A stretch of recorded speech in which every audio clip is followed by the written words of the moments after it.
শেখ হাসিনার মৃত্যুদণ্ডের রায় নিয়ে যা বলছে আন্তর্জাতিক মানবাধিকার সংস্থাগুলো। মানবতার বিরোধী অপরাধের মামলায় বাংলাদেশের সাবেক প্রধানমন্ত্রী শেখ হাসিনা ও সাবেক স্বরাষ্ট্রমন্ত্রী আসাদুজ্জামান খান কামালের অনুপস্থিতিতে বিচার এবং মৃত্যুদণ্ডের রায় নিয়ে উদ্বেগ প্রকাশ করেছে জাতিসংঘ, হিউম্যান রাইটস ওয়াচ সহ আন্তর্জাতিক মানব অধিকার সংস্থাগুলো। পৃথক পৃথক বিবৃতিতে মানবাধিকার নিয়ে এমন উদ্বেগ প্রকাশ করেছে তারা।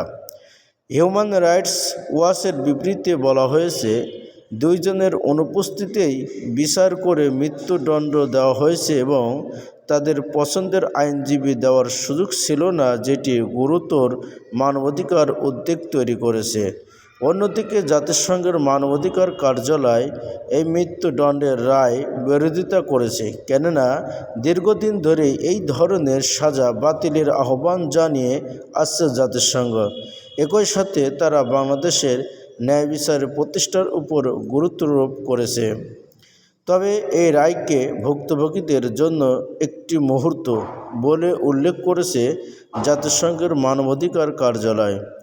এছাড়াও অ্যামনেস্টি ইন্টারন্যাশনাল দুইজনের অনুপস্থিতিতেই বিচারের অনাকাঙ্ক্ষিত গতি এবং রায় এই মামলায় ন্যায় বিচারের ক্ষেত্রে উল্লেখযোগ্য উদ্বেগ তৈরি করে বলে প্রতিক্রিয়া জানিয়েছেন।